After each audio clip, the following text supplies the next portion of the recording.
This is the French president's words. You have these commercial agreements, and obviously you have competitors. Obviously you have competitors, and we can't let them know details of the deal.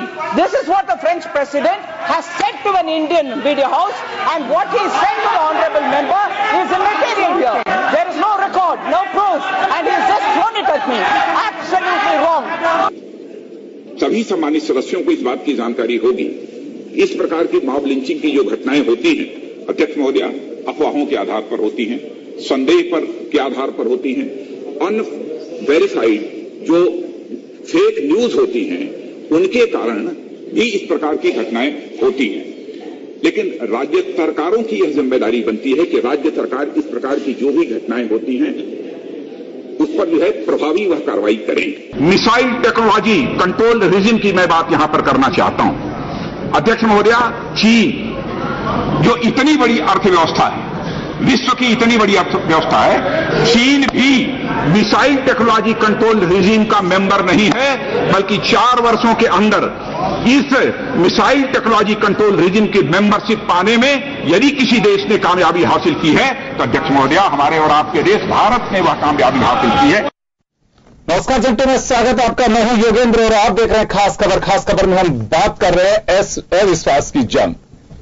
विश्वास साबित हो जाएगा, इसमें कहीं कोई संदेह लगता नहीं है। मोदी सरकार पूरी तरह से आश्वस्त है, लेकिन एक ऐसा प्लेटफॉर्म प्रतिपक्ष ने भी उपयोग किया है कि जो कहने का भरपूर उसमें अवसर मिला है, और कांग्रेस सहित सभी तमाम पार्टियों ने जो जिनके निशाने पर मोदी सरकार पूरी रही, राहुल गांधी को आपने सुना। राहुल गांधी ने जो अपना एक मैसेज देना चाहते थे कि व्हाट इज हिंदू, लगातार ये बात सामने आ रही थी कि हिंदू क्या है, उसको लेकर के राहुल गांधी ने जो डिफाइन किया है कि आप मुझसे घृणा रखे, मैं आपके प्रति कुछ भी बोल सकता हूं, लेकिन हिंदू ये नहीं कहता, धर्म हमारा ये नहीं कहता है कि आप डिफरेंसेस रखिए, और वो जाके नरेंद्र मोदी के गले लग जाते हैं। ये पार्लियामेंट्री प्रोसीडिंग है कि इसमें हम कितना बोल सकते हैं। अब वो रूल्स का वॉयलेशन हुआ कि नहीं हुआ है। अनंत कुमार का बयान आया कि राहुल गांधी के खिलाफ विशेष अधिकार हनन का प्रस्ताव हम लेकर के आएंगे। ये प्रोसीडिंग का उल्लंघन उन्होंने किया है, ये देखने वाली बात होगी। लेकिन राहुल गांधी अपनी जो बात कहना चाहते थे कि हिंदू क्या है, हिंदू हमें क्या सिखाता है, वो मैसेज गले लग करके नरेंद्र मोदी के उन्होंने दिया कि हिंदू ये कहता है। जब वापस मोदी ने उन्हें बुलाया, क्या कहा ये कह पाना बहुत मुश्किल बात है, लेकिन एक माहौल जो वहां बन गया उस वक्त, बेशक अपने अपने नजरिए से इसका ऑपरेशन किया जा रहा है, लेकिन राहुल गांधी जो कहना चाहते थे, एक एक बात को लेकर के उन्होंने कहा, अपनी बात उन्होंने रखी। तमाम नेता जो आज इस डिबेट में पार्टिसिपेट कर रहे हैं या जिन्होंने किया है, उन लोगों ने अपनी बात कही। राफेल डील्स की बात हो, चाहे नोटबंदी की बात हो, या फिर मॉब लिंचिंग की बात हो, तमाम उन मुद्दों को छूने की कोशिश की राहुल गांधी ने, जिसको लेकर के प्रतिपक्ष सरकार को घेरता आ रहा था। और प्रधानमंत्री नरेंद्र मोदी के प्रधानमंत्री बनने के बाद ये चौथा मानसून सत्र है, जिस दरमियान उन्होंने अपनी पूरी बात रखी है। और ये कहें कि एक लंबा स्पीच, एक सटीक स्पीच कहा जा सकता है राहुल गांधी का। नरेंद्र मोदी उसका जवाब देंगे, और किस तरह से क्या पूरी चीजें सामने आती हैं ये देखने वाली बात होगी। लेकिन फिलहाल हम जो स्पीकर्स अब तक जो अपनी बात कह चुके हैं उनको लेकर के हम चर्चा करेंगे। हमारे साथ शैलाराम सारन साहब भाजपा नेता हैं, राजीव अरोड़ा साहब कांग्रेस के नेता हमारे साथ हैं। राजीव जी, आपके पास आना चाहूंगा कि स्पीकर्स बहुत सारे रहे, कईयों ने अपनी बात रखी है, सत्ता पक्ष और प्रतिपक्ष दोनों की ओर से रहे हैं, और कहा जा रहा है अपने अपनी बात को बताने के लिए। राहुल गांधी जिस तरह से उन्होंने राफेल डील की बात कही कि अमाउंट कैसे बढ़ गया, ए.के. एंटोनी साहब की जो पहल की गई थी उसको निर्मला सीतारमण ने अक्सर से बताया। फैक्ट्स के आधार पर डिबेट हो रही है, बहुत अच्छी बात है, लेकिन राहुल गांधी जो मिलने के लिए गए उसको लेकर के अपने अपने नजरिए से लोग देख रहे हैं। कांग्रेस का क्या रिएक्शन है इस पे? नजरिया तो एक ही होता है, जब गले मिलते हैं तो प्रेम की बात, सद्भावना की बात, ये नजरिया होता है, नजरिया होना चाहिए। नरेंद्र मोदी उनसे उम्र में भी बड़े हैं, ज्यादा तजुर्बेकार भी हैं। अगर उनसे जाके कोई जना गले मिलता है, अगर उनकी शुभकामना लेता है, तो मेरे ख्याल से स्वागत योग्य बातचीत है। उन्होंने ये भी बताया कि मैं आपके सामने जो बात बोल रहा हूं वो सच्चाई है हमारी। कांग्रेस इन चीजों के लिए स्टैंड करती है। जो जो भारतीय जनता पार्टी की जो सरकार है आज की तारीख में, उस सरकार का जो काम करने का तरीका है उसके हम खिलाफ हैं। लेकिन कोई भी व्यक्तिगत वैमनस्य मेरे दिमाग के अंदर या हमारी पार्टी के दिमाग में आपके प्रति नहीं है। और ये एक मेरे ख्याल से स्वस्थ एक बातचीत हुई है राजनीतिक परंपरा के तौर के ऊपर। उसको उसी तरीके से जो आज की तारीख में सत्तारूढ़ दल हैं उनको लेना चाहिए। उनको भी उतना ही सौहार्द विपक्ष के लोगों के प्रति दिखाना चाहिए, क्योंकि बार बार इस तरीके की बातें सामने आती हैं जब लगता है कि कानून की विभिन्न एजेंसियों का सहारा विपक्षी लोगों की बातों को रोकने के लिए लिया जाता है। तो इस तरीके की भावना देश के अंदर खत्म हो। ये एक प्रजातंत्र है, सरकार चलाने का काम जिसको मत मिलता है उसका है, और विपक्ष के मुद्दों को उठाने का काम, सरकार की कमियों को उठाने का काम विपक्षी दल का है। और कांग्रेस पार्टी आज विपक्ष के अंदर बैठी हुई है, और कांग्रेस पार्टी के राष्ट्रीय अध्यक्ष है राहुल गांधी, जो उन्होंने आज बोला, उन विस्तार से 4 साल के अंदर जो उन्होंने समझा और जो अलग अलग जनसभाओं में बोला होगा, वो लगता है कि वो चीज रिपीट हुई है। लेकिन क्योंकि पहली बार अविश्वास प्रस्ताव लाया गया है पार्लियामेंट में, वो बातें बतानी पड़ेंगी जिनके ऊपर जनता जवाब चाहती है। मेरे ख्याल से बहुत ही सटीक, सुलझा हुआ एक अच्छा भाषण था। लेकिन एक बात सामने आ रही है कि राहुल गांधी ने पार्लियामेंट्री प्रोसीडिंग का वायलेशन किया है, उसका उल्लंघन किया उन्होंने। ये इस तरह से जा नहीं सकते। किसी पे कोई आरोप नहीं लगे। अनंत कुमार ने इस बात को लेकर के एक बयान जारी किया बाकायदा। देखिए, लोकसभा स्पीकर ने उस वक्त भी जब हरमीत कौर जी ने भी बोला कोई चीज के लिए, तो उन्होंने सिर हिला के मना करा कि ऐसा कोई मुस्कुराने की बात कहना, कोई किस्म का किसी के ऊपर आरोप नहीं है। तो इस तरीके के ना उन्होंने आरोप लगाए, कई बार उन्होंने बात की है। अगर आप बात करने से रोकना चाहोगे इस तरीके के आरोप लगा के आने बाद, फिर आप क्या डिबेट करना चाहते हो? अगर आप अपनी निंदा सुनना नहीं चाहते, अगर आप अपनी कमियां नहीं सुनना चाहते, तो डिबेट का महत्व क्या है? चलिए सारंग साहब आपके पास आना चाहूंगा। देखिए, पार्लियामेंट का फ्लोर होता इस बात के लिए है, स्टेट असेंबली में भी यही होता है कि आप अपनी बात रख सकें। अगर वो बात आप नहीं कह पाते हैं तो मुझे लगता है कि खुद के साथ एक आप अन्याय कर रहे हैं। जो लगता है कि जनहित की बात है, आप प्रोसीडिंग के तहत जो भी बात रूल्स में आती है आप उसको कहिए, यही प्लेटफॉर्म होता है। लेकिन राहुल गांधी जब बोल रहे थे या अपोजिशन के दूसरे लीडर्स बोल रहे थे, उस वक्त काफी व्यवधान भी डाला जा रहा था। कांग्रेस का कहना है कि सुनने की हिम्मत रखनी चाहिए। आप लोग लगातार प्रतिपक्ष के लोगों पर हमला करते हैं, लेकिन सत्ता पक्ष को जब आईना दिखाया जाता है तो सुनने को तैयार नहीं होते हैं। ये कांग्रेस का आरोप है, मेरा नहीं है जी। ऐसा है, प्रजातंत्र की जो भी संस्था है ग्राम पंचायत से लेकर संसद तक, चाहे वो राज्यसभा हो, चाहे लोकसभा हो, चाहे स्टेट की असेंबली जो, उनके अंदर हमेशा जो बात रखते हैं वो पक्ष और विपक्ष दोनों रखते हैं, और दोनों अपनी अपनी बात रखने के बाद उसका उत्तर और प्रत्युत्तर भी होता है। और उसके अंदर जो बात राहुल गांधी जी ने रखी है और जो अपनी तरफ से विपक्ष की भूमिका उन्होंने निभाई है, प्रजातंत्र के अंदर जो है, प्रजातांत्रिक परिभाषा के अंदर ये एक सशक्त जो है जागरूक विपक्ष होना बहुत जरूरी है। उन्होंने जो बात रखी है, अब ठीक है, बात रखने का क्या तरीका होना चाहिए, क्या नॉर्म्स और क्या कायदे और क्या उसके जो सदन के जो नियम है उनको हमेशा ध्यान में रखते हुए बात करनी चाहिए। अगर उनके राहुल गांधी जी के शब्दों में कुछ ऐसे शब्द आए हैं, जैसे अनंत कुमार जी ने अपने बयान जारी करके कहा है, जो उनको नहीं बोलने चाहिए। शब्दों में नहीं है, शब्दों में तो कुछ नहीं बोला उन्होंने, आरोप लगाया। उन्होंने जो कहा है, उन्होंने कहा कि विद डॉक्यूमेंट में बात कह सकता हूं, सरकार को इस पर जवाब देना चाहिए कि राफेल डील है, राफेल डील सही है, डील होनी चाहिए, लेकिन इसका अमाउंट कैसे बढ़ गया, इससे कॉस्ट अचानक कैसे बढ़ गई, इतनी जल्दी हम लोग गए और उसके बाद कॉस्ट बढ़ गई। एक तो बात ये थी। अनंत कुमार का तो कहना है कि आप वाया वेल और आप नरेंद्र मोदी तक पहुंचते हैं, नरेंद्र मोदी हाउस के लीडर हैं और आप एक प्रोटोकॉल तोड़ करके वहां तक पहुंचे हैं, ये हनन किया है उन्होंने। लेकिन राहुल गांधी दूसरी बात कर रहे हैं। राहुल गांधी का कहना है कि आप लोगों के दिल में मेरे प्रति नफरत हो सकती है। पहली बार उन्होंने कहा कि आप मुझे पप्पू कहते हैं, दूसरे कई तरह के शब्द कहते हैं, आप मुझे कुछ भी कहिए, लेकिन मेरी संस्कृति मुझे कहती है कि मैं अपनी बात कह करके और मैं गले मिल सकता हूं। वो निकल करके वहां पे चले गए और गले मिल लिए। पार्लियामेंट में होना तो कायदे से यही चाहिए कि सौहार्द का माहौल होना चाहिए, अपनी अपनी बात कहें, लेकिन नफरत नहीं होनी चाहिए, जो राहुल गांधी कहना चाह रहे हैं। ऐसा है कि मिलना, बात करना और किस लहजे में, किस तरीके से, किस जगह पे, जैसा अपनी संस्कृति में है कि हमेशा समय, व्यक्ति और स्थान देखकर व्यवहार होना चाहिए हर जगह पे। और पार्लियामेंट के अंदर तो सारे, क्योंकि वो जो सांसद हैं उनको सारे तौर तरीके, कानून कायदे, प्रोटोकॉल का सिस्टम क्या होना चाहिए, उस पर जो बात है। और रही बात है जैसा अभी आपने बात की कि ये आरोप लगाए, तो अभी जैसा आप स्वयं भी कह रहे हैं कि प्रधानमंत्री जी का अभी जवाब सदन के अंदर आना है, और जब जवाब आएगा तो विस्तार से जवाब आएगा, और बहुत अच्छा जवाब आएगा, और बिल्कुल सटीक जवाब आएगा।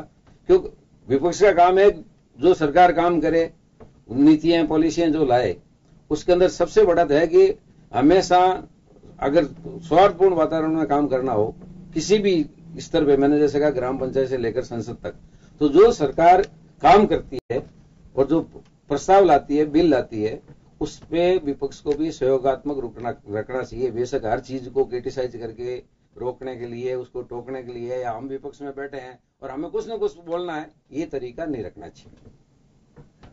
बिल्कुल आप सही फरमा रहे हैं, लेकिन यहां दूसरी बात है, कांग्रेस का यह कहना है कि बोलने नहीं दिया जाता है। अगर बोला जाता है तो क्योंकि पार्लियामेंट में संख्या बल भी एक काफी महत्व रखता है और उसी की सरकार बनती है। इस वक्त सत्ता पक्ष के सांसदों की संख्या ज्यादा है, लेकिन वो बोलने नहीं देते हैं, आवाज को दबा दिया जाता है। राहुल गांधी ने अपना जिक्र भी किया। नहीं, आप अपनी बात कहिएगा, मैं सहमत हूं। मैं तो वो कह रहा हूं जो कांग्रेस कह रही है, वहां पे और भी कुछ पार्टियों के लोगों ने कहा कि आवाज को दबा दिया जाता है, संख्या बल के आधार पर पार्लियामेंट में इस तरह से नहीं होना चाहिए, भारीपन नहीं आना चाहिए, क्योंकि बात कहने की सबको अपनी एक तरह से उसका एक वजूद है, वहां पे वो कह सकता है अपनी बात। लेकिन कांग्रेस इस मामले में कहीं ऐसा लगता है कि अपनी बात कहने के लिए बेशक टीडीपी इस अविश्वास प्रस्ताव को लेके आई हो, लेकिन बातें कहने के लिए, अपनी बात रखने के लिए मुझे लगता है कि प्रतिपक्ष कामयाब हुआ इस बात को लेकर के कि सरकार को वो आईना दिखा सके। ऐसा है कि दबा देते हैं आवाज को, संख्या बल पे बोलने नहीं देता। इसका तो उत्तर कांग्रेस के बंधुओं को ही देना चाहिए, और उनके सहयोगी घटक उनको देना चाहिए। पिछले जो सत्र चले हैं जी, सबको पता है प्रजातंत्र के अंदर एक दिन जो सत्र चलता है उसमें कितना खर्चा आता है, सारी व्यवस्थाओं के तहत कितना है, कितने रिक्वेस्ट किया गया। हमेशा सदन चालू होने से पहले सभी सर्वदलीय बैठक होती है और सबसे यही आग्रह किया जाता है, ये आह्वान किया जाता है, ये रिक्वेस्ट की जाती है कि आप इस सदन की कार्रवाई को सहयोगात्मक रूप रख के चलाएं। तो कांग्रेस के बंधुओं को सबसे पहले तो अपना आप में जाकर देखना चाहिए कि पिछले जो सत्र रहे हैं उसका एक एक आदमी को, आज तारीख में गांव ढाणी में बैठा हुआ जो आम के जो नागरिक है भारत का, वो भी इस चीज को देख रहा है, समझ रहा है, जान रहा है कि पिछले सत्र चलने नहीं दिए, हंगामे किए। वो क्या बीजेपी ने हंगामे किए थे? सत्र जो है हंगामे की भेंट चढ़े। उसके लिए तो इनको खुद को अपना आप जो है आंकलन करना चाहिए। पिछली बार भी हालात कुछ ऐसे ही थे, अविश्वास प्रस्ताव को लेकर के और चर्चा होनी थी, अविश्वास प्रस्ताव रखा जा रहा था, प्रेशर था अपोजिशन का कि आप इसे कंसिडर करिए, लेकिन वजह जो भी रही होगी, लेकिन अभी इसे स्वीकार किया गया और इस पर चर्चा हुई। एक पूरी तरह से अपनी बात सब लोग कह रहे हैं। यह एक अविश्वास प्रस्ताव, पिछले सत्र में भी यही बात थी, हंगामे के जो भेंट पड़ा लास्ट पार्ट बजट सत्र का, उसकी भी वजह यही है कि अविश्वास प्रस्ताव पे चर्चा नहीं कराना चाह रहे थे, या जो भी अपनी बात रही होगी। प्रतिपक्ष का साफ कहना है कि हाउस को बिल्कुल हैंग करके रख दिया है, हाउस को बिल्कुल कब्जे में लिया हुआ है और प्रतिपक्ष को सुनना नहीं चाहते। जो मुझे लगता है कि या जो टिप्पणीकार हैं, स्तंभ लिखते हैं, या एक जर्नलिस्ट के नजरिए से कि इसमें प्रतिपक्ष एक तरह से कामयाब हो रहा है, क्योंकि संख्या बल के आधार पर बीजेपी अकेली 268 पार्लियामेंट मेंबर्स चाहिए मैजिक नंबर के हिसाब से, अभी बीजेपी के 273 हैं। तो वैसे ही अविश्वास प्रस्ताव गिर सकता है, लेकिन फिर भी इसे सत्ता पक्ष ने भी स्वीकार किया और प्रतिपक्ष को बोलने का एक अवसर मिला। तो प्रतिपक्ष अपनी बात कहने में ये कह सकते हैं कि कामयाब रहा है। यहाँ प्रतिपक्ष ने अपनी बात रखी है, कामयाब नाकामयाब कितना रहा वो तो पूरा जब उसका उत्तर आएगा प्रधानमंत्री जी खुद नहीं बिल्कुल देंगे। प्रतिपक्ष का यह आरोप था कि हमें बात रखने का अवसर नहीं दिया जा रहा है। प्रतिपक्ष को एक प्लेटफॉर्म मिला अविश्वास प्रस्ताव का टीडीपी के माध्यम से, कांग्रेस के पास में दोनों हाथों में लड्डू रहे, बोलने का अवसर भी मिला और टीडीपी के जरिए उन्होंने अपनी बात अविश्वास प्रस्ताव भी लेके आए। क्योंकि बात होती है कि अविश्वास प्रस्ताव क्यों लाया गया जब आपके पास में संख्या बल नहीं था। प्रतिपक्ष की बड़ी पार्टी होने के नाते कांग्रेस कहेगी कि देखिए हमारा तो फर्ज था कि हम जो भी अविश्वास प्रस्ताव लेकर के आ रहे उसका सहयोग करें, हमने सहयोग किया। तो दोनों बातें हैं। कांग्रेस ये भी नहीं कहा जा सकता कि संख्या बल था नहीं और इतना समय बर्बाद कर दिया और अपनी बात भी रख दी। तो कांग्रेस इसमें कहीं मुझे बेनिफिट में नजर आ रही है। कांग्रेस का बेनिफिट नहीं है। अगर कांग्रेस से जो अगर प्रजातंत्र के स्वस्थ तरीके से अगर आती, जब तो जो अविश्वास प्रस्ताव लाया गया, चाहे इनके सहयोगी दल लाए, दूसरे घटक लेकर आए, इसके अंदर कांग्रेस को बिल्कुल जो है ये आगे बढ़कर जो भूमिका निभाने की कोशिश कर रहे हैं, जो आगे आने वाला जो चुनाव है जी, उसके अंदर अपना आप को जनता को दिखाना चाहते हैं, जबकि दूसरे अविश्वास प्रस्ताव कांग्रेस को लेके आना चाहिए था, नहीं लाना चाहिए था कांग्रेस का। अब जब अविश्वास का आप नजदीकी का नहीं हो तो सिवाय जो है समय बर्बादी का और सिर्फ अपना आप को जनता के सामने ये शो करने का साहब हम जो है जो अपनी बात रखना चाहते हैं, इसके अलावा वो क्या परिणाम प्राप्त कर सकते हैं, इसके अंदर सबको दिख रहा है, आप और हमको भी दिख रहा है, अपन चर्चा कर रहे हैं, सबको पता है, एकदम क्वाइट क्लियर है, स्पष्ट पहले से ही पता है। फिर उस चीज में जो है लाने का क्या, और 3 तलाक हुआ, दूसरे जो जनता के हित के बड़े बिल लाए गए, उस पर क्यों नहीं कांग्रेस ने सहयोगात्मक को अपनाया? अविश्वास पे कांग्रेस उसे अपनी बात रखने के लिए, बोलने के लिए और जनता को ये दिखाने के लिए कि हम अपनी। सारंग साहब, आपको लग रहा है कि केवल बस एक स्ट्रेटेजी के तहत, ये कहें कि एक रणनीति के तहत समय बर्बाद किया गया है? बिल्कुल जी, राजू जी जवाब देंगे इसका। राजू जी, समय बर्बाद किया गया है ये कहना है नहीं बीजेपी का? नहीं, बिल्कुल भी नहीं।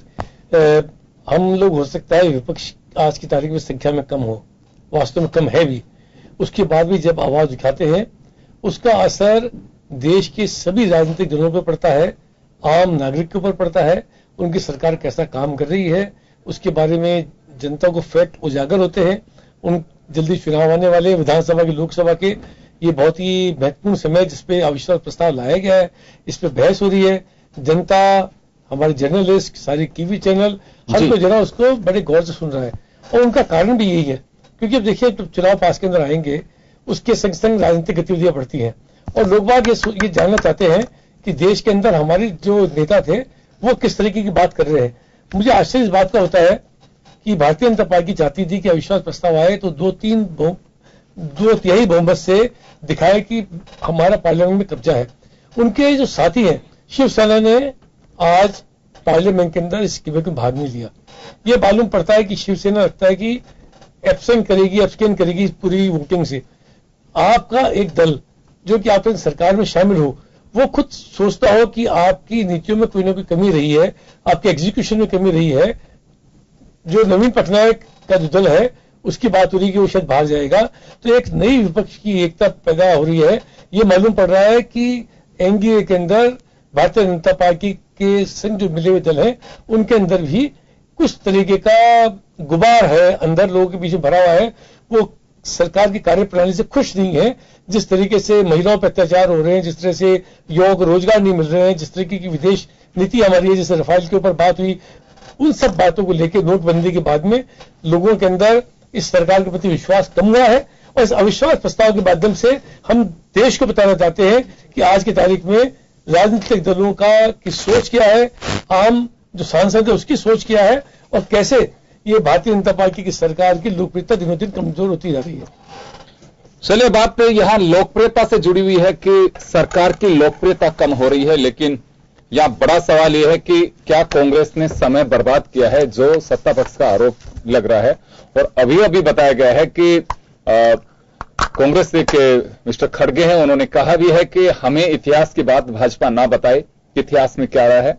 हमने लंबे समय तक इसी हाउस के अंदर इस प्रोसीडिंग को फॉलो किया है। श्याम शर्मा साहब, वरिष्ठ पत्रकार, हमारे साथ जुड़ गए हैं। श्याम जी, सबसे पहले तो सबकी निगाहें उस तस्वीर पे टिकी हुई है कि जब राहुल गांधी नरेंद्र मोदी के पास जाते हैं अपने स्पीच को एंड करते हुए और ये कहते हुए कि आप लोगों के दिल और दिमाग में मेरे प्रति नफरत है, मुझे पप्पू कहा जाता है, उसके बावजूद भी मेरे संस्कार, मेरा धर्म ये कहता है कि नफरत को दूर करिए, और मोदी के गले जाकर के लग जाते हैं। क्या कहेंगे इससे? देखिए योगेंद्र जी, संसद की कुछ अपनी परंपराएं होती है जी, उस परंपराओं का निर्वहन करना चाहिए, सबकी जिम्मेदारी है। वो जिस तरह से आप बोले, वो अगर भी अविश्वास पे बोलते हैं, निश्चित रूप से प्रतिपक्ष के रूप में जो बोलते हैं वो बोले। उन्होंने आरोप भी लगाए और वो आरोप लगाए जो लगने चाहिए थे लगाए उन्होंने। लेकिन जिस प्रकार से संसद में एक अध्यक्ष की अनुमति के बाद ही कोई गले लगने और लगने वाली बातें होती है, क्योंकि वो गए थे तो अचानक जो घटना घटी उसको लेकर के शिष्टाचारता नहीं कहती है कि आप सदन की गरिमा को पालना आपको करनी पड़ेगी, क्योंकि पहली बार आप सांसद बन के नहीं आए और एक राष्ट्रीय अध्यक्ष भी होने के नाते आपको इस तरह का बर्ताव नहीं करना चाहिए। तो बाहर करते ना आप आकर के, होता ही है जब जाते हैं आते सदन के बाहर आप तो खड़े गए, तो आपने देखा होगा जब सदन की बैठक शुरू होने से पहले एक दिन पहले प्रधानमंत्री जी हाथ मिला करके जा ही रहे थे खड़गरी जी को, तो आप सदन के बाहर आकर के मिलते गले बाद में होते, वो तो कोई दिक्कत नहीं थी। अब देखिएगा बीजेपी ने कहा है कि हम राहुल गांधी की बर्ताव को लेकर जिस प्रकार के आरोप बिना नोटिस के लगाए, हम उनके विशेषाधिकार हनन का प्रस्ताव लाएंगे। तो आज का माहौल जिस प्रकार का देखने को मिला, क्योंकि पहली बार 4 साल के बाद वो आंध्र प्रदेश की तेलुगु देशम पार्टी है वो लेके आई प्रस्ताव, स्वीकार करना भी मैं मानता हूं कि पहली बार स्वीकार क्यों किया गया, ये तो अंदर की बातें हैं। अंदर की क्या ये तस्वीर साफ दिख रही है श्याम जी कि जब संख्या बल के आधार पर पूरी तरह से बीजेपी कॉन्फिडेंट थी कि संख्या बल के आधार पे हम ठीक है, क्योंकि कल जब चुनाव के अंदर जाएंगे तो प्रतिपक्ष एक बात कह सकता था कि इनमें हिम्मत नहीं थी कि पार्लियामेंट में अविश्वास पर बहस का जवाब दे सकें या उस पर कोई डिबेट कर सकें। अब दोनों बातें हो गई है देखें यहां पे, क्योंकि बीजेपी को पूरी तरह से विश्वास था कि संख्या के आधार पे हम पिट नहीं सकते, हम हार नहीं सकते और अविश्वास प्रस्ताव गिर जाएगा। उसी लिहाज से पहले दिन इसे कंसीडर कर लिया गया, शुक्रवार का दिन मुकर्रर किया गया इसके लिए। तो यहां बीजेपी आश्वस्त थी, लेकिन आज क्या आपको लगता है कि टीडीपी के शोल्डर पे गन रख करके कांग्रेस भी कामयाब होती दिखाई दे रही है? नहीं, जिस प्रकार का आज माहौल आप देखने को लगा, टीडीपी ने केवल आंध्र प्रदेश को केंद्रीय बिंदु पे रखा, सारी मांगे की तो केंद्र बिंदु पे कहा। तो आज राजनाथ सिंह ने भी कहा कि हम आंध्र प्रदेश के विकास के लिए भरपूर देने को तैयार है, हमने जो कुछ दिया उसको लगाओ आप, ये सारी बातें उन्होंने कही। उन्होंने ऐसा लग रहा है कि आने वाले चुनाव में कहीं फिर से इनके आपस में गठबंधन हो जाए करे, कुछ इस तरह की बातें चल रही थी। ऐसा नहीं लग रहा था कि वो बता तो रहे थे शुरुआत में, क्योंकि शुरुआत का प्रस्ताव भी उन्हीं को मिला और उन्होंने जिस प्रकार से आंध्र प्रदेश का सिनेरियो रखा, उन्होंने बिल्कुल कुछ नहीं रखा। बंटवारे में भी स्टेट की डिमांड की, उन्होंने कहा कि बंटवारे में हमको कुछ उपलब्धि नहीं मिली बल्कि हमको कमियां प्राप्त हुई। तो उन्होंने कहा कि बंटवारे में ये सब कुछ होता है, क्योंकि राजनाथ सिंह कह रहे थे कि बंटवारा हुआ उसमें कुछ चीजें मिलती कुछ नहीं मिलती, ये सब चीजें होती है।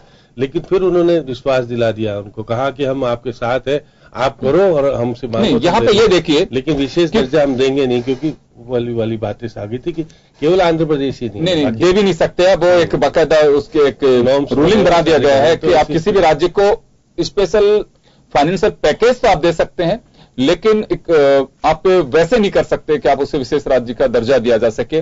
क्योंकि जब यूपीए 2 का वक्त था, अशोक गहलोत ये सब लेकर के गए थे, तो वहां पे जब बातचीत हो रही थी तो कहा गया था कि आप लोगों को हम पाने के लिए विशेष पैकेज देंगे लेकिन राज्य का दर्जा नहीं दे सकते। अभी नॉर्म्स ऐसे बना दिए गए। उस वक्त का जो योजना आयोग के तहत मिस्टर राहुल वालिया थे, उनका एक बयान भी आया था कि अब किसी भी प्रदेश को विशेष राज्य का दर्जा नहीं दिया जाएगा। ये डिमांड्स हैं, पॉलिटिकल डिमांड के रूप में देखा जा सकता है कि अपने स्टेट की बात कही जा सकती है। मेरा जो आपसे सवाल था, क्या कांग्रेस इस मामले में आज कामयाब हो पाई है कि अपनी बात रख सके? क्योंकि राहुल गांधी इतनी बड़ी स्पीच और एक एक बात को कोट करके जो कहें सभाओं में नहीं कह पाते हैं। पार्लियामेंट में उनका जिस तरह का एक सटीक स्पीच की तरह था, वो आज काफी लंबे समय बाद में एक कह सकते हैं कि सुनने को मिला था।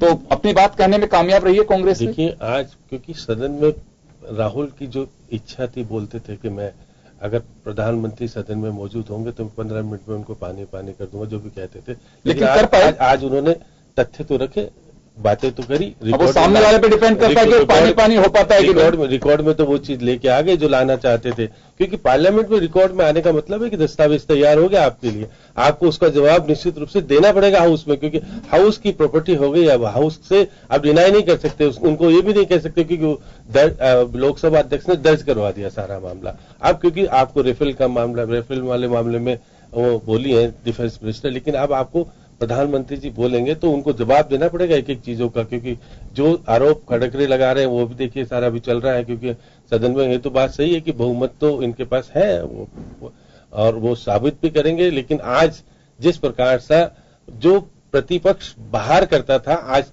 हाउस में करके दिखा दिया कि हम भी तैयार हैं 2019 के चुनाव के लिए। ये सारी बातें उसके लिए हो रही है और उसका जवाब आज भाजपा दे रही है अंदर बैठ करके। प्रधानमंत्री जी अब क्या जवाब देंगे, उसके बाद बता पाएंगे कि हम किस प्रकार से आपका जो प्रहार हमारे ऊपर किया, हम उसके लिए, जो उन्होंने कहा ना कि कांग्रेस ने तो गरीबी को नहीं मिटाया, गरीबों को ही मिटा दिया, कई चीजें इनके जो सत्ताधारी पार्टी के लोग। आप जो बात कर रहे हैं उसी से जुड़ा राजीव अरोड़ा जी से मेरा एक सवाल होगा। राजीव जी, एक बात कही है राहुल गांधी ने कि प्रधान सेवक चौकीदार नहीं है, वो भागीदार हैं।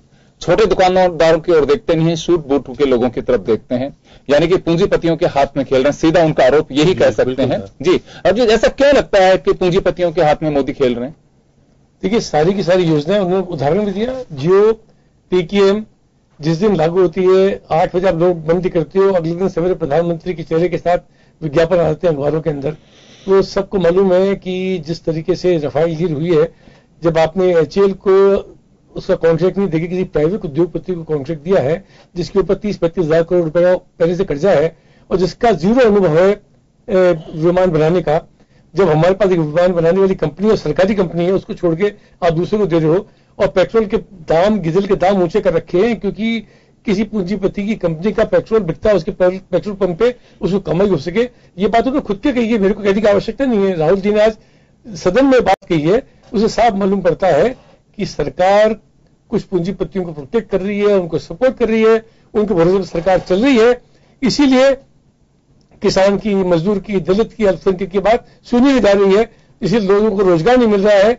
सारे का सारा धंधा 10-12-15 बिजनेस हाउस की हाथ में जाता जा रहा है। ये ओपन फैक्ट है, कोई सीक्रेट नहीं है, पूरा हिंदुस्तान जानता है। जी चलिए हम लौटेंगे इस मुद्दे पे वापस थोड़ी देर में और एक छोटे से ब्रेक के लिए रुकेंगे। ब्रेक के बाद हम जल्द लौटते हैं।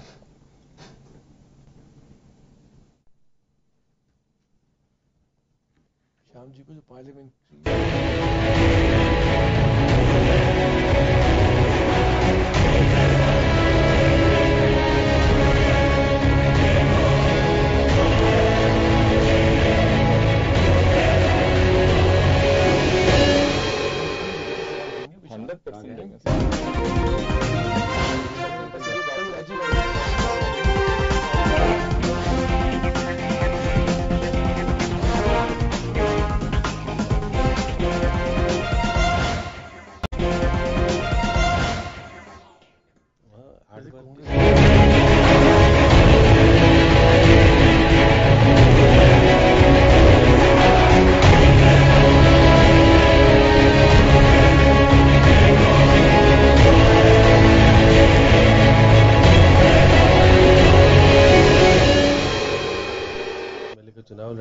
ब्रेक के बाद एक बार फिर आपका स्वागत है। आप देख रहे हैं खास खबर। बात कर रहे हैं पार्लियामेंट के अविश्वास पर बहस की। अविश्वास पर बहस, और जिस तरह की रोचक बहस कह सकते हैं इसको, एक लंबे समय बाद। और वर्तमान सरकार के खिलाफ पहली बार अविश्वास प्रस्ताव आया है, इसे स्वीकार किया है और इस पर जो डिबेट चल रही है।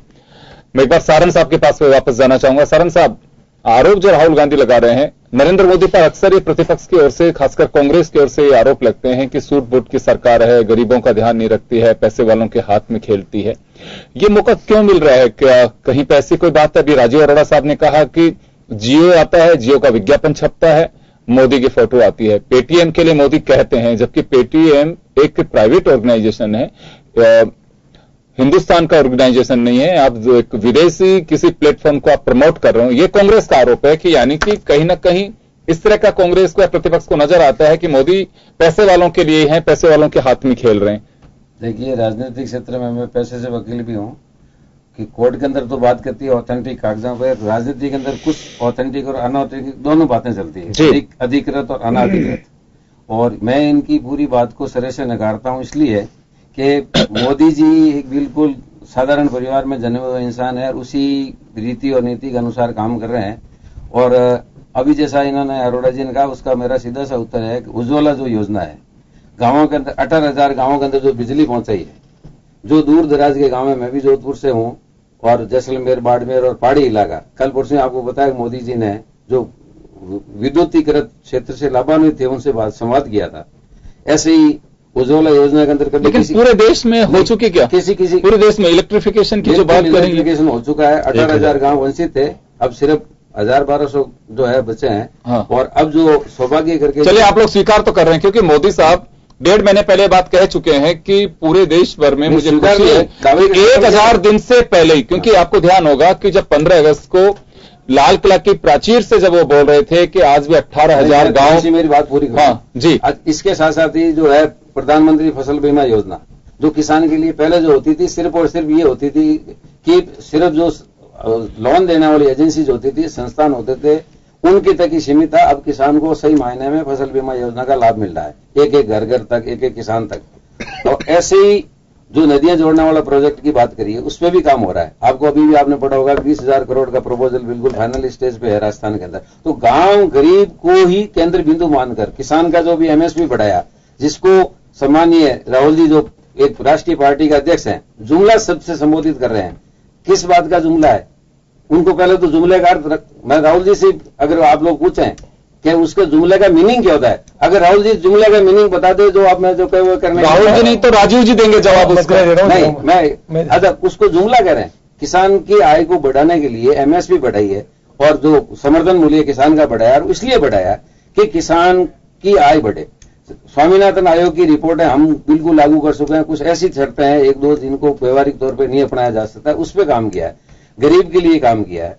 तो इन सब चीजों को अगर आप कहते हो सूट बूट वाली सरकार है, और सरकार के अंदर सभी तरह के लोग होते हैं, एक गरीब से गरीब होता है, मजदूर से मजदूर होता है, एक सामान्य भिखारी होता है, अरबपति खरबपति उद्योगपति सारे होते हैं। सरकार को सबको अपने अपनी योजनाओं के तहत लेना होता है। एक आध चीज को आप पकड़ के बैठते हैं, उस पर कितनी ऑथेंटिकेशन है कितना नहीं है, उसके लिए अभी जो जवाब आएगा उसके अंदर सारी चीजों का जवाब आ जाएगा। अभी प्रधानमंत्री जी का वक्तव्य, प्रधानमंत्री जी का उत्तर अभी सदन में आना है, उस पर सारी की सारी चीज का खुलासा हो जाएगा। और जो मैंने उदाहरण दिया है इसका तोड़ होती ही बता दे। कांग्रेस ने 70 साल तक राज किया है, किसान के लिए क्या बात की? राजस्थान सरकार की बात करें तो प्राकृतिक आपदा आई, उसके अंदर किसान के लिए, किसान को किताब में पढ़ने से किसान नहीं होता है, किसान को हकीकत में जानने वाला चाहिए। जाके पैर ना फटे विवाही बोका जाने पीर पर पता ही नहीं है किसान का दर्द क्या था। हमारी मुख्यमंत्री वसुंधरा जी ने 2 दिन संसद स्थगित करके सॉरी विधानसभा और सारे के सारे एमएलए को क्षेत्र में भेजा है। और जो प्राकृतिक आपदा, जो बरसात से फसलें खराब हुई, और उसके अंदर उसके अंदर जो है संशोधन किया है, जो खराबा था उसको 33% किया है, मुआवजा को 1.5 किया है। तो सारे के सारे काम करता है। और जो पहले भी किया है, तो प्रजातंत्र के अंदर कोई किसी के प्रजा के जो सेवक हैं, प्रजा के जो प्रतिनिधि जाते हैं, जो अपना आपको जनप्रतिनिधि कहलाते हैं, उनका पहला धर्म और कर्म बनता है कि वो उस क्षेत्र की, पूरे भारतवर्ष का जो एमपी जाता है वो सदन में वो बात रखे, अपने क्षेत्र की भी रखे, लेकिन क्षेत्र के साथ साथ पूरे हिंदुस्तान की बात रखे। राज्य जो विधानसभा के अंदर जो राज्य का प्रतिनिधि होता है वो अपने क्षेत्र की बात रखे, उसके साथ साथ पूरे प्रदेश की योजनाओं के बारे में बात रखे। उस पर सारा का सारा जो काम हो रहा है, आज सड़कों का जाल बिछा हुआ पूरे हिंदुस्तान के अंदर, राजस्थान पे भी ले ला आप, कितने नेशनल हाईवेज हुए, सारा जो काम हुआ है, बिजली के क्षेत्र में काम हुआ है, शिक्षा के क्षेत्र में हुआ है, और जो जन जन खातों का मामला हुआ है, सीधे लाभार्थी के खातों के अंदर पैसा जा रहा है। तो उसमें कहीं न कहीं जो बीच में किसी भी रूप में, मैं किसी को नाम लेके नहीं कहता हूं, जो जनता के पैसे के अंदर किसी न किसी दूसरे लोग जो सेंध मारते थे, कोई भी रूप में वो भ्रष्टाचार जो होता था, बिल्कुल अंकुश लगा है। और एक घर गांव के अंदर ढाणी तक एक साधारण महिला, बच्चा, किसान, मजदूर इस बात को स्वीकारता है। आप लोग भी इस चीज को मानते होंगे कि कितना सीधे तौर से जो लाभार्थी तक लाभ पहुंचाने का जो काम किया है, क्या वो सारे के सारे जो इनकी बात है। राजीव जी जवाब देंगे। तो जुमला जो है, जुमला क्या है? जुमले की बात तो खुद बीजेपी के राष्ट्रीय अध्यक्ष अमित शाह जी ने कही कि हम लोगों ने 15 लाख रुपए वाली जो बात कही थी वो एक जुमला था। विधानसभा चुनाव के दौरान चुनाव जुमला था। जब खुद मान रहे इस चीज को, हम क्या बोलेंगे इस बात को? आगे नितिन गडकरी जी बोले, उन्होंने कहा कि जिस दिन हमारी सरकार आएगी डॉलर 65 रुपए से 45 रुपए हो जाएगा। वो डॉलर 70 रुपए हो गया, वो भी एक जुमला था, वो भी नितिन गडकरी जी बोल गए। और जो एक उज्ज्वला योजना की बात करी, सबसे पहला उन्होंने ये बात करी कि हमने 18,000 गांवों के अंदर बिजली लेके गए हम। मैं ये खुद वकील है, साहब मेरी बात सुनो, मैं आपको मत जान दो, आप वकील हो, मैं वकील का पुत्र हूं और दोनों भाई मेरे वकील हैं, एक वकील परिवार से आता हूं। इसका मतलब आपने स्वीकार करा कि इस देश में अगर 7 लाख गांव है, 6 लाख गांव है, तो 97% काम तो पिछली सरकार ने कर दिया था। 3% 6 लाख का 3% 18,000 गांव होते हैं। उसके बाद देश के अंदर विद्युतीकरण हो गया। तो आप जो पूछते 70 साल में कांग्रेस ने क्या करा, उसका जवाब आपने खुद ने दिया है कि 18,000 गांव में बिजली होने के बाद देश के सारे गांवों के अंदर बिजली पहुंच गई। आपका जवाब ये नहीं है। मेरा कहना मतलब जो दुर्गम स्थान है जहां पे बिजली इंफ्रास्ट्रक्चर पहुंचे,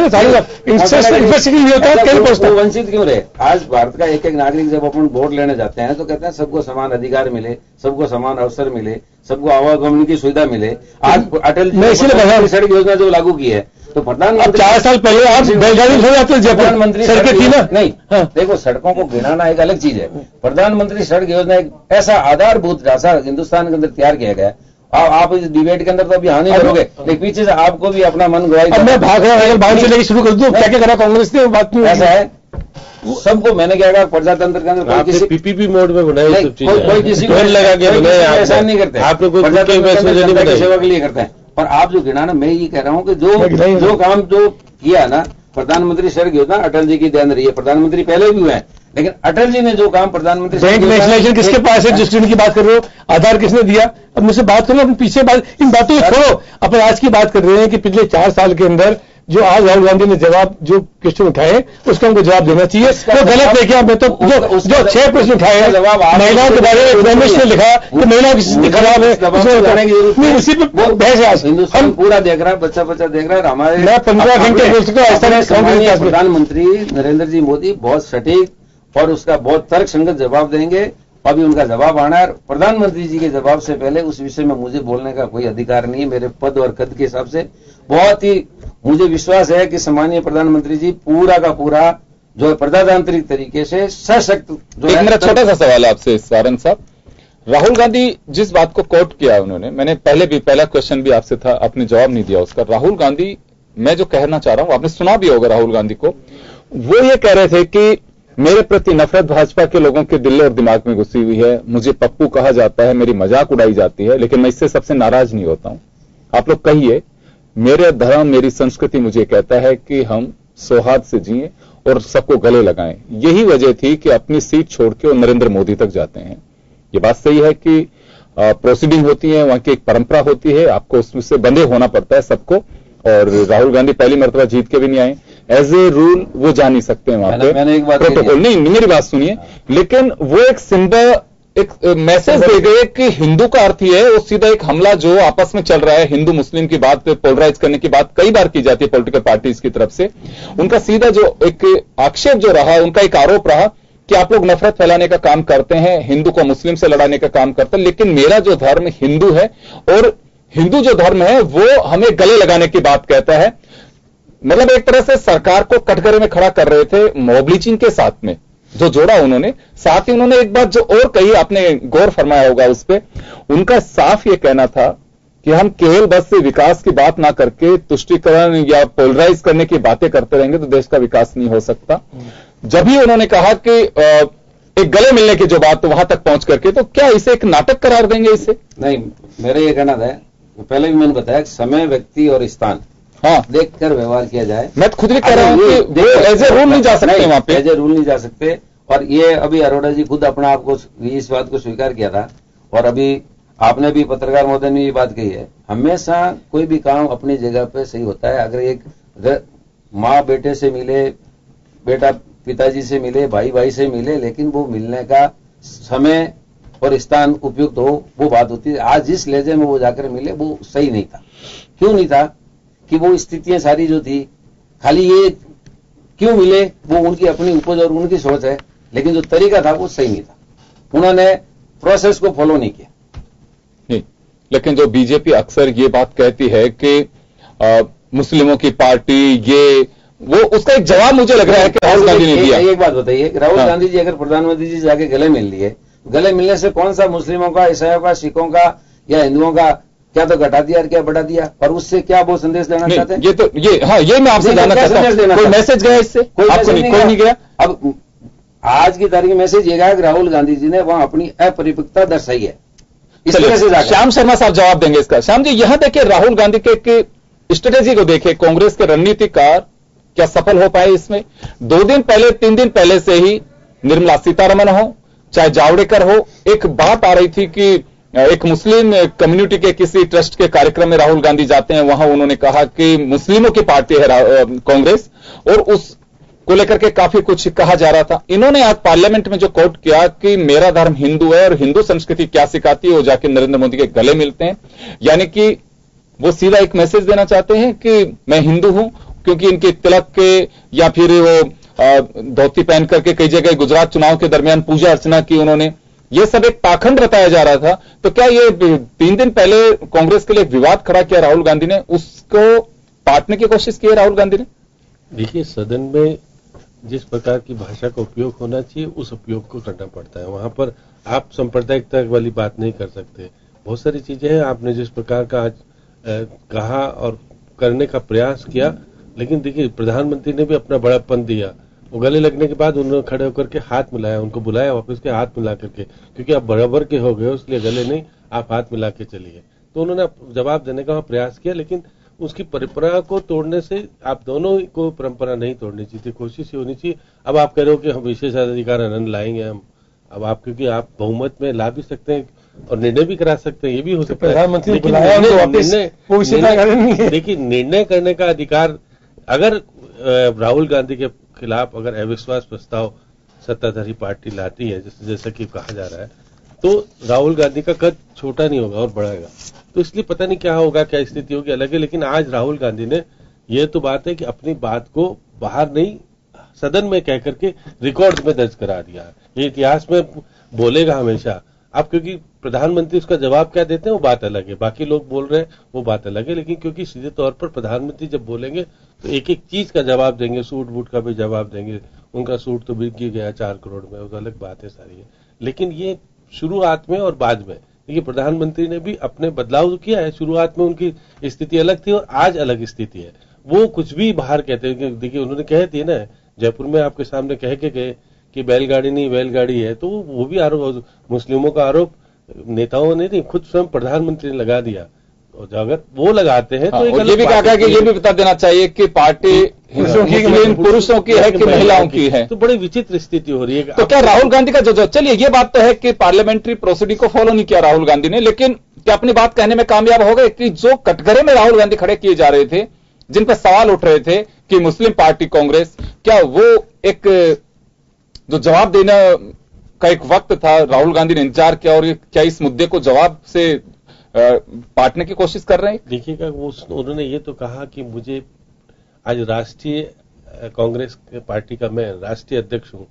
उसके बाद अब पप्पू नहीं कहा जाता, पप्पू पहले कहा जाता था। अब तो क्योंकि उन्होंने कहा कि मुझे पप्पू कह के संबोधित किया जाता है, मुझे जिस प्रकार से सांप्रदायिकता की बात में घुसेड़ करके वो करा जाता है, तो नफरत, मेरे प्रति नफरत, उन्होंने कहा कि आप देखिएगा सत्ताधारी पार्टी पर एक राष्ट्रीय पार्टी का अध्यक्ष कहता है कि मेरे प्रति नफरत रखते हो।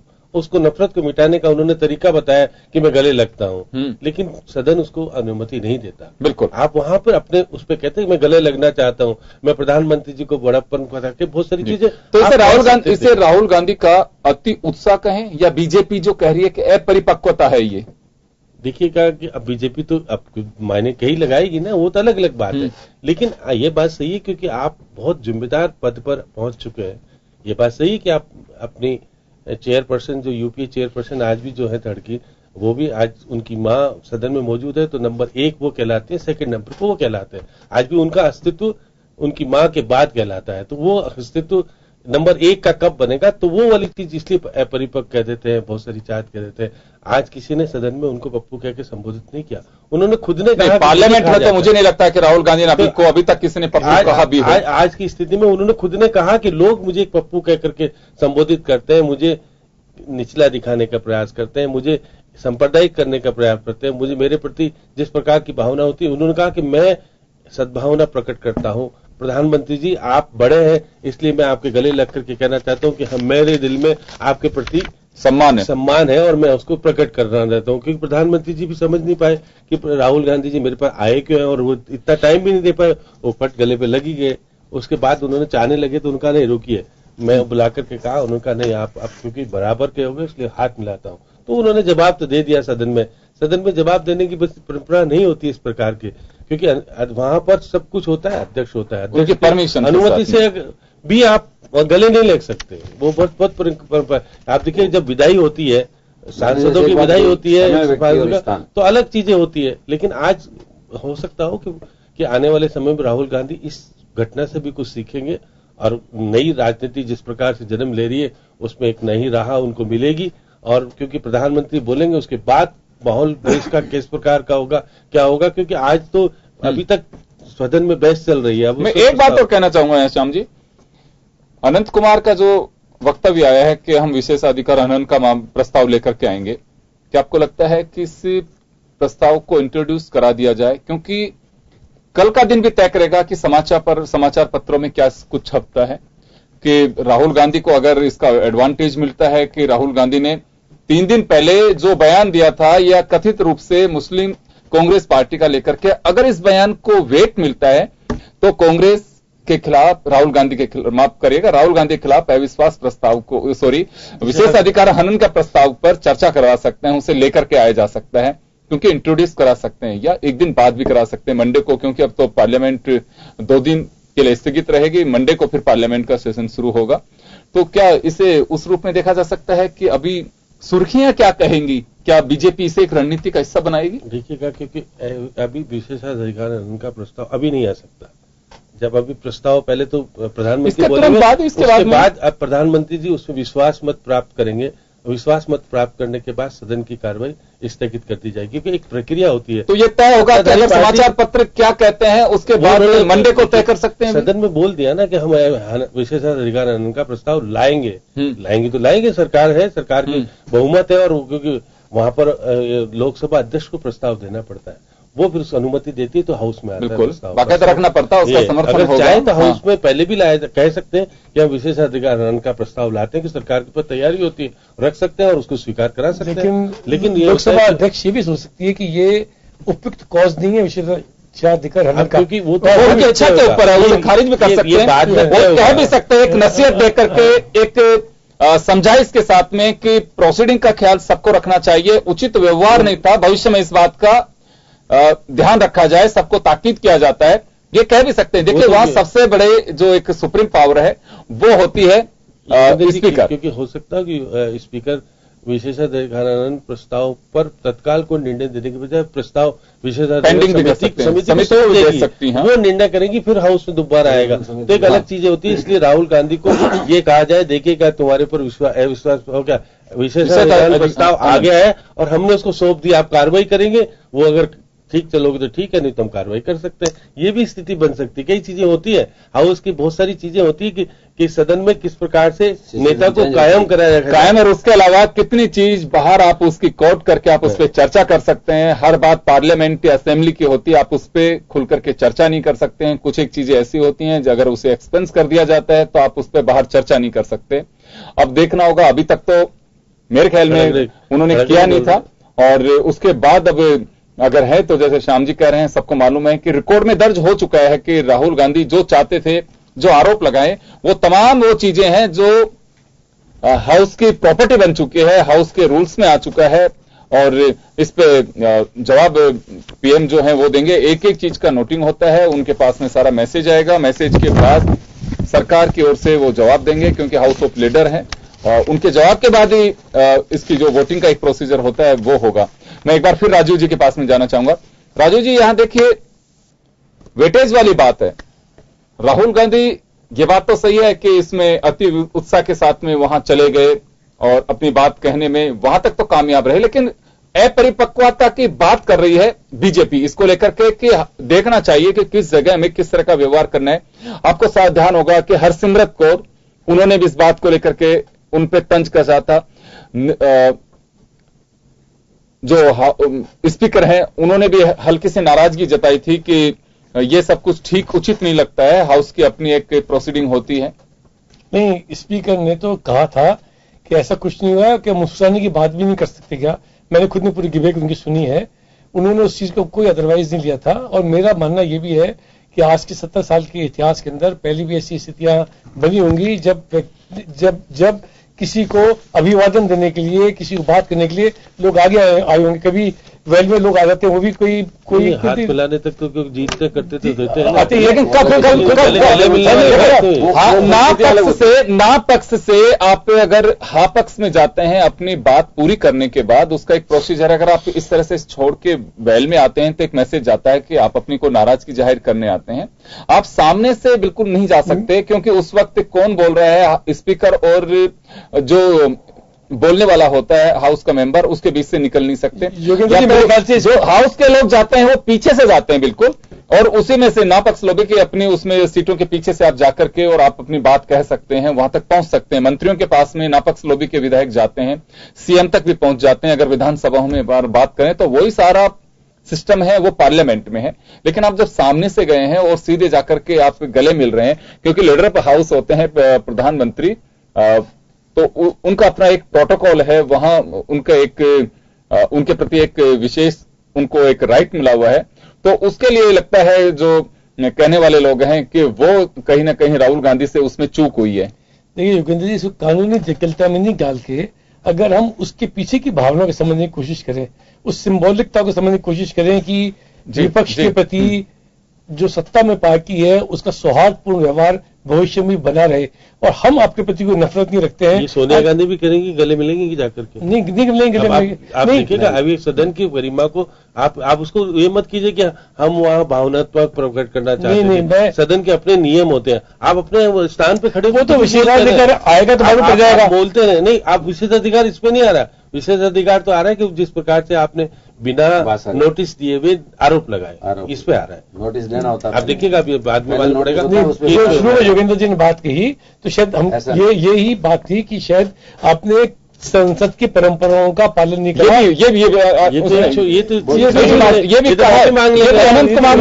अनंत कुमार ने कहा है कि प्रोसीडिंग को फॉलो नहीं किया राहुल गांधी ने, उसको तोड़ा है उन्होंने आकर के, और पार्लियामेंट में विशेष राइट है लीडर ऑफ हाउस को, तो आप उस प्रोसीडिंग को तोड़ नहीं सकते। योगेंद्र जी जनता की आवाज को दबाने के लिए कुछ भी कर सकते हैं, ये हम जानते हैं। और क्या नहीं तो आपका अविश्वास प्रस्ताव बहस हो रही है, अगर विरोध नहीं करेंगे तो वहां पे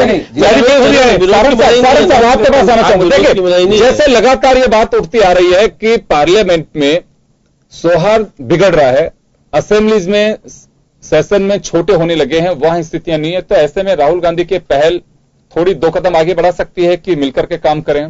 नहीं, ऐसे जो घटनाक्रम होता है वो पहल के नहीं किए जा सकते। कोई भी काम भावात्मक आवेश में कभी नहीं होता है। जो सिस्टम होता है उसको प्रॉपर वे में आखिरी सवाल मेरा, आखिरी सिस्टम को प्रॉपर वे में फॉलो करना चाहिए, और वो सबके लिए मैंडेटरी होता है, बाध्यकारी होता है। आखिरी सवाल श्याम जी, 30 सेकंड में मैं जवाब लूंगा श्याम जी आपसे। राहुल गांधी अगर ये पहल कर रहे हैं तो जो लगातार चर्चा आती है कि हाउस में जिस तरह से स्थितियां बिगड़ रही हैं, पूरी तरह से चर्चाएं नहीं हो पाती हैं, तो क्या ये कह सकते हैं कि एक माहौल सौहार्द की ओर जा सकता है, ठीक से स्थितियां बन सकती हैं? बात अपनी कोई भी कहे, लेकिन सामने वाले को उसी तरह से जवाब देना चाहिए और एक हाउस ठीक से चल सके। नफरत की कहीं अगर बात आती है, कई बार कटुता की बातें दिखती हैं, वो दूर हो सकेंगी? देखिए योगेंद्र जी, क्योंकि मैं फिर कह रहा हूं कि सदन का एक अपना डेकोरम होता है। आज तो राहुल गांधी गले मिलने गए थे, कल को कोई घटना कर देते वहां जाकर के तो फिर क्या होता? इसलिए ये बातें सब सामने आ रही है कि प्रधानमंत्री से आप इस प्रकार का व्यवहार नहीं कर सकते जाकर के कि हम गले मिलने आएंगे। तो इसलिए ये जो कहना है बार बार, भावनात्मक रूप से आप अपने स्थान पे खड़े होकर जो भी कुछ कहना है कहिए, वो तो आपको मना ही नहीं है, क्योंकि हाउस का फ्लोर आपके सामने होता है। सदन में आप बोलने का अधिकार जब आपको अध्यक्ष दे देते हैं तो उसमें आप बोल सकते हैं। अब वो टोका टोकी भी कर सकते हैं, लेकिन नहीं टोका। लेकिन ये अधिकार आपको नहीं दिया था कि आप प्रधानमंत्री से जाके मिलने गले मिलने। आज तो गले मिलने गए, कल को वहां जाके घुसाई मार देते तो क्या करते? तो ये सारी चीजें, बहुत चीजें अलग हो जाती है। इसलिए ये सारी घटनाक्रम को लेकर के हमेशा आप पार्लियामेंट पहली बार आए होते तो मैं माफी चाहूंगा सर, मैं माफी चाहूंगा, मैं रोकना चाहूंगा यहाँ पे। खास खबर का वक्त पूरा हो चुका है और हम यहाँ रुकेंगे, और आप सभी का बहुत बहुत शुक्रिया। हम उस डिबेट की ओर आपको लेकर के जा रहे थे जिसके प्रमुख अंश रहे, बहुत सारे लोगों ने बोला, राजनाथ सिंह जी बोले, जो हाउस के मेंबर्स हैं, सीनियर्स हैं, उन्होंने सभी ने बोला, क्योंकि लंबे समय बाद में अविश्वास प्रस्ताव पे बोलने का वक्त सामने आया था और उस पर खुलकर के चर्चा भी की गई है। तो चलिए, बहुत बहुत शुक्रिया आप सभी का। खास खबर में बस इतना ही, दीजिए इजाजत, नमस्कार।